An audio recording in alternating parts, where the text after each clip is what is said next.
Legend of Zelda. I'm a big fan of the Zelda series, if it's not obvious from my channel. And I have played every single one. In recent news, we were told Majora's Mask was being released on the 3DS. In celebration of this profound news, I thought I'd make a video talking about the game, but focus more so on the famed protagonist himself, Link, the hero of time. At least, that's what he's called here. Right?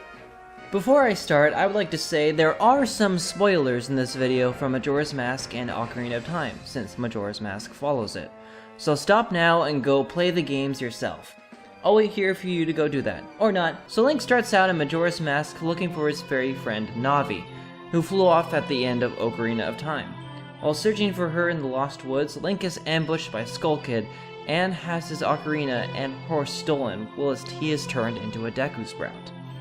After befriending the fairy Tattle, he encounters the Happy Mask Man, who asks Link to get his mask back in 3 days.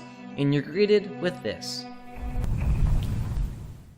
So, Link in his plant state walks amongst the people of Turnima in hopes of finding Skull Kid to bring him down.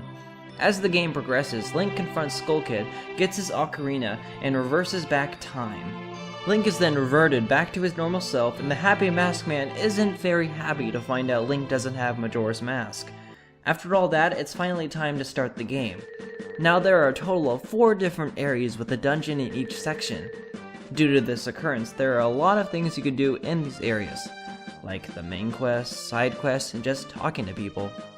Why is this important to the so-called hero? The reason being, those are the times you see Link's motivations. Because, let's face it, Link doesn't really have much of a personality, since he is a mute.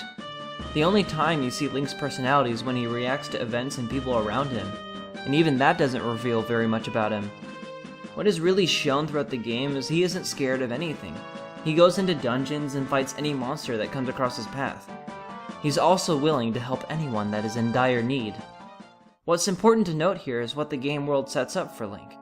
Termina is a place facing utter doom, and everyone here has lost their faith in the world. Then Link stumbles in, and before you know it, he begins his quest to save the world. It's interesting because Link's motivations go from looking for Navi to saving this world from utter destruction by bringing people happiness. Link goes out of his way to help the people of this world, even if it's simply by saving someone's goods, helping someone out with their common tasks, healing a soul, or just curing an area of whatever sort of plague is in it. Link is willing to give a helping hand. While most of this is done in the various side quests throughout the game, there is still a lot you do in the main quest alone. Link brings people hope in his travels. Everyone has lost their faith in this world due to the events that have transpired, and it's up to our hero to bring everyone's hope and happiness back in the world.